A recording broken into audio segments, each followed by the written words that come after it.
Challenges won't stop me. It's a strength and resilience mindset. Let me tell you, it's not ignoring the difficulties in your life. Just look at it as a journey of seeing opportunities in the challenges and discovering who God intends for you to be. Whether it's host Melanie Brown's motivational messages or it's courageous women sharing the strategies and habits they utilize when navigating those unexpected turns, you can expect to become equipped and empowered to fight to overcome any challenge that dares to cross your path. The goal? Building and maintaining a challenges won't stop me mindset. Let's go.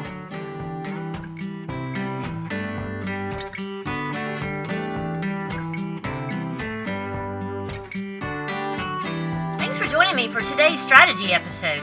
I invited Whitney Ward back to share a strategy that keeps her moving forward.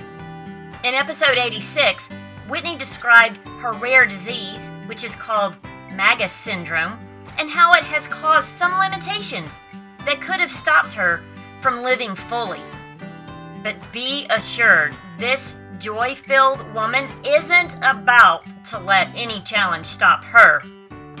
Long ago, Whitney decided she would choose to focus on what she can do instead of what she cannot do. This strategy has allowed her and others to see that the cans of life outweigh the cannots.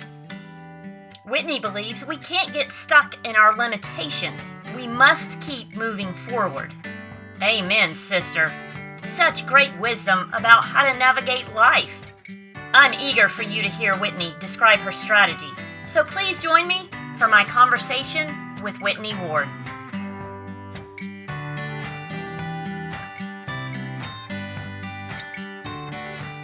Whitney, I am super excited, as I was for the first episode, to hear your story, but even more so because I know your topic and I relate to your topic that we're going to talk about today, a strategy that has been super helpful to you, something that you have used basically all your life, and I have too. Some people don't understand this because they don't have to deal with it. So this is going to be something where we're going to have to explain it a little bit to understand. But welcome back. Thank you. I'm happy to be back. Your strategy is not looking at what you can't do, but focusing on what you can. Yeah. I am all about that. I want to hear how the things that you've come across that basically said either physically or mentally or whatever, you just really can't do this.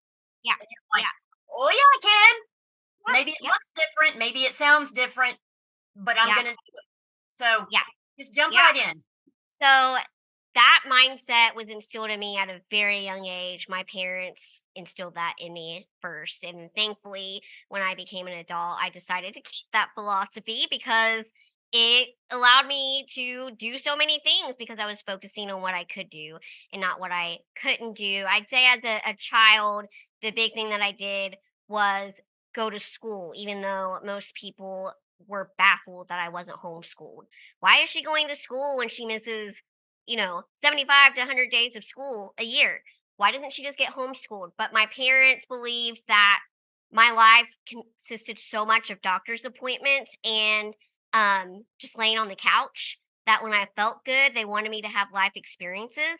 So they did what they could do and made a way for me to go to school by having an IEP, having a tutor, and each day I wouldn't just get up and say, I don't feel good, I'm not going to school.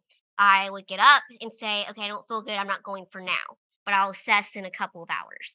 And even if I could only go for one period, it was a win. It was a win because, I got to go and have some life experiences. And they also believe that would help me face the real world because even though I faced a lot of conflict and not very nice people in high school. It did build my character, and it made me realize that we don't know everyone's story and what they're going through. And then we went on to college, and at first I stayed home, but then I had a dream to go away to college, and my parents helped me with that dream. Thankfully, they did not tell me this until a very long time after, but someone in our church approached them and said, "Why are you allowing her to go away to college? She'll never, you're setting her up for failure." And Oh yeah, my goodness. yes, I'm so glad they didn't tell me that. But they told him, she's an adult. This is her dream. She wants to try it, and we're going to help her put the things in place that will assist her.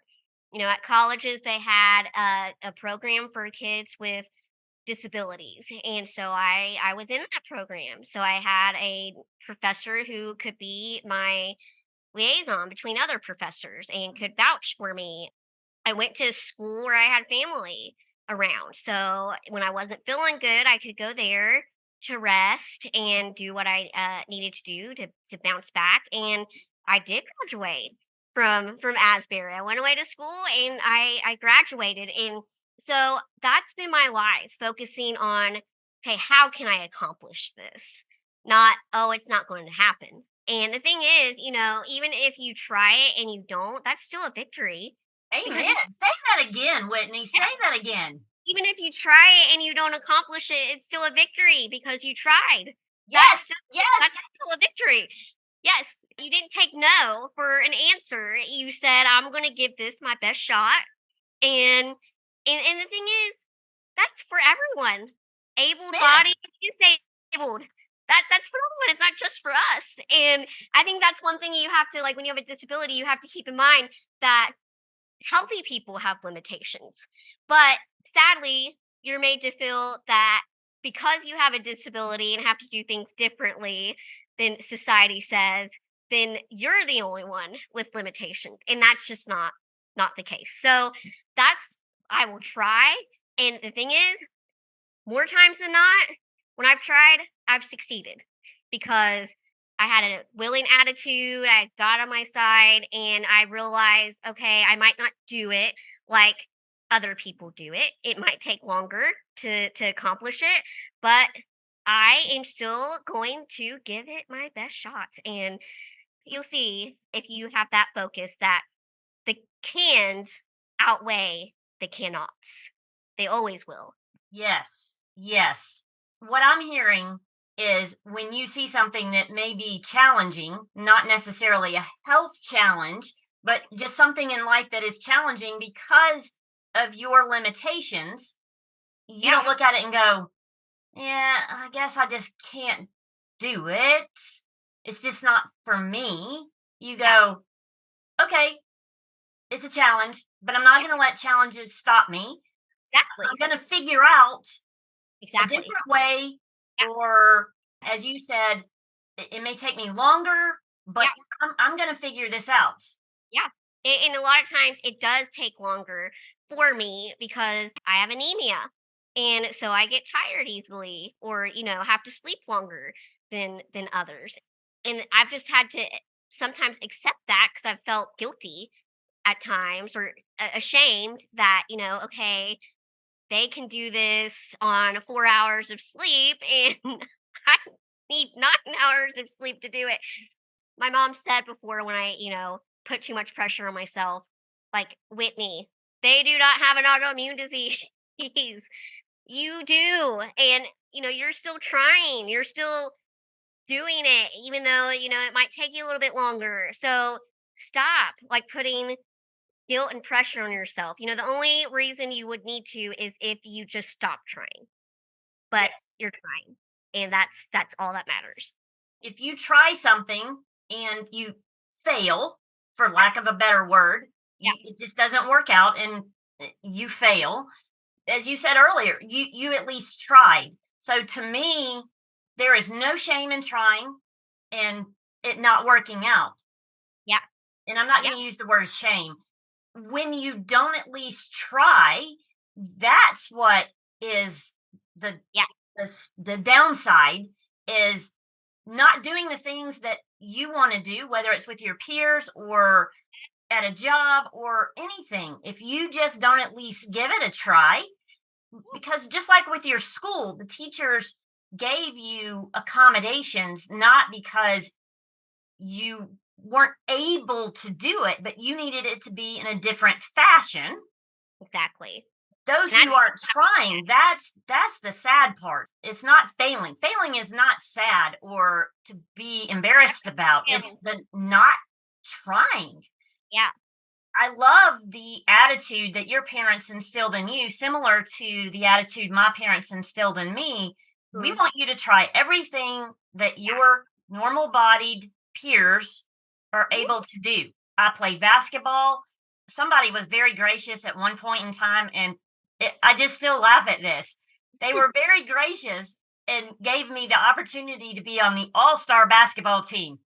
I don't know who chose me, but I was definitely not worthy of being an all-star player because the other girls that were on the team that deserved to be there, whoo, they ran circles around me. They were Yeah. so much better.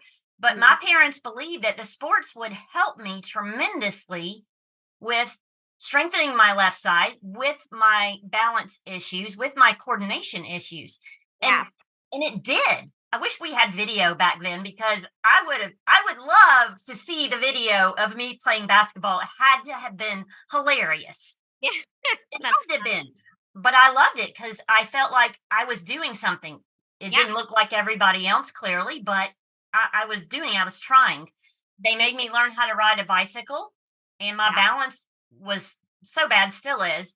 It took me until I was 9 or 10 years old, way past all these kids that had been riding their bikes since they were like 4 on those little bitty Yeah. bikes. Yeah. Think anything of it until they say something.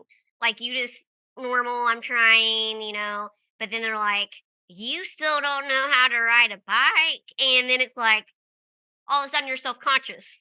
You're out of that protective bubble of your parents, and I think that's why my parents wanted me to go to school when I could, is because they wanted me to learn how to react and how to Yes. handle it, because that was going to happen in the real world. And school is kind of like your practice time to know how to react to world problems and adulting. It's training on a battlefield. Oh, yeah, for sure. One of the things that I get tickled about God's sense of humor in that my left hand, because of my stroke that I had when I was 2, my fine motor skills are not great. Yeah, I went to physical therapy for many, many years and picked up pennies with my fingers. And yeah, how has that really helped me? It really hasn't necessarily, but to know that fine motor skills are hugely important. The only pass that my parents ever gave me as far as having a situation that really confronted my limitations was typing in high school. And you're much too young to remember this, but in my high school, we had to take a typing class. And well, when your left hand doesn't have fine motor skills, you really can't do that. They approached the administration and said she really can't take that class because she'll fail it, and an F yeah, would completely destroy her GPA. And so I got a pass. yeah. However, I was determined that I was going to learn how to type. So Mhm. when the senior English paper came along, I insisted that I would type it, Yeah, not knowing that God, all these years later, would say, "Hey, Mel, I really want you to be a writer and you're going to be typing a whole lot. you need practice. You need practice. You need to at least figure out a method." So I'm going to describe this, but you can see it, Whitney, because we're looking at each other on video. Yeah, My left index finger is yeah, my shift key, and then my right fingers are everything else. That's my compensatory skills. That's how I mhm, type. It doesn't look yeah, like everybody else. and It it does works for not. you. I've had people comment about it. Oh my Oh, gosh, that did you not learn how to type? oh Yeah. no. Yeah, you're groaning because you Yeah, know, you know when yeah. people make comments and you're thinking, I don't really have the time to tell you my whole history and why this is the way No. it is. But Yeah. the fact is that I've learned to compensate, and Mhm. God has used it. Yeah. Yeah. I'm very grateful that I have a method. It doesn't look like anybody else's, and Yeah. I'm actually not very slow because over the excuse me, over the years, Yeah. I've practiced and therefore gotten faster. Yeah. So tell me about some other limitations that you might have and how that might have been a can't, but you said, "Oh no, I Mm. can do that." Oh my goodness. Schooling was a huge, huge thing. One big thing was I had an enlarged spleen, and it was the biggest back then doctors had ever felt. Now I'm sure there's a spleen now that's bigger, but it came out of my left rib cage and went down to my hip bone and all the way over to my belly button. And it was removed when I was 12, but before that, there was always a very scary risk that it could rupture. And so, therefore, I was not allowed to play sports. I was not allowed to do any like contact activities with the neighborhood kids or anything like that. A bike was pretty much forbidden because they said the handlebars could go into your side, but, my parents figured out ways that I could do that safely, and so with the bike, even though it was a little bit of, embarrassing to be a 10-year-old with training wheels, that's what I did, so I could at least ride a bike and not worry about the balance, causing the handlebars to go into my spleen. And then when it came to playing sports, I we would stay in, our yard, and play with just my sister and my dad because they knew where the spleen was located and how to keep it safe. And it was tough because neighborhood kids would come over that we knew we were friends with, and hey, can we play with you? And my dad would have to tell them no. No, you can't play. It's too risky for Whitney. Just us. And then eventually they would leave, which I understand because they're just sitting there watching us play baseball and they can't do anything. But it was tough because that would have been fun. My normal childhood heart would have wanted to all of us to play baseball in my yard, but we couldn't, and that was tough. But I'm thankful that we did what I could do, and I could experience some of the things that just make life so much fun and enjoyable and worth living. And even though it wasn't the same as everyone else, like we said, I made the best of it and found ways that I could do that. Now as I'm older, I'd say some of the weirder things would be with arthritis. I'm not as flexible as other people, and there's no way I could ride a bike because I can't bend my knee. I've had 3 knee replacements. Yeah, so that is a little, like when I have to do the arthritis intake form, and they're like, how do you do with riding a bike? And I'm like, well, can't ride a bike. So there's just those things, but there's other things that I can do, and that I enjoy doing. And I enjoy hiking. Can do that. I enjoy swimming. I can do that. Just those things that I can focus on, and even like go paint pottery with friends, go to the movies, or just those things that I can focus on, those things that I can do. And I do want to thank God that he gave me a calling and he gave me a gift and passion with something that I can do. And he didn't give me a passion for being a doctor or a lawyer where I would never be able to keep up with that schedule or and obtain even I don't even know, it would take me years to even get through school for it. And but he gave me something that I can do. That is our God. He's a God of cans, not can'ts. So I definitely praise him for that. To me, what I'm hearing is it's definitely strategies that you've had to implement all throughout your life when you've encountered challenges. with your limitations or with needing to sleep or Yeah. doing things differently. Pacing myself, Yes, if I do exactly. something, major like 1 week, then I know, okay, the next week I'm gonna have to take it easy. And just knowing your body's huge. Your body speaks to you if you listen. If Yes. you listen, you can do pretty much what you want to do if you take care of your body. So, And how much focus do you have to put on healthy eating and drinking water and exercising to be able to do the things that you want to do? sleeping's huge. I have to get the rest I need to get. Exercising is good, but it always depends on when I feel like it because sometimes, hey, I'm preparing for this, so that this is all I can put my energy in. Like I just studied for grad school exams, and that was all I could do is study for them. I really couldn't focus on anything else. So I just have to understand that I need to do one big thing at a time.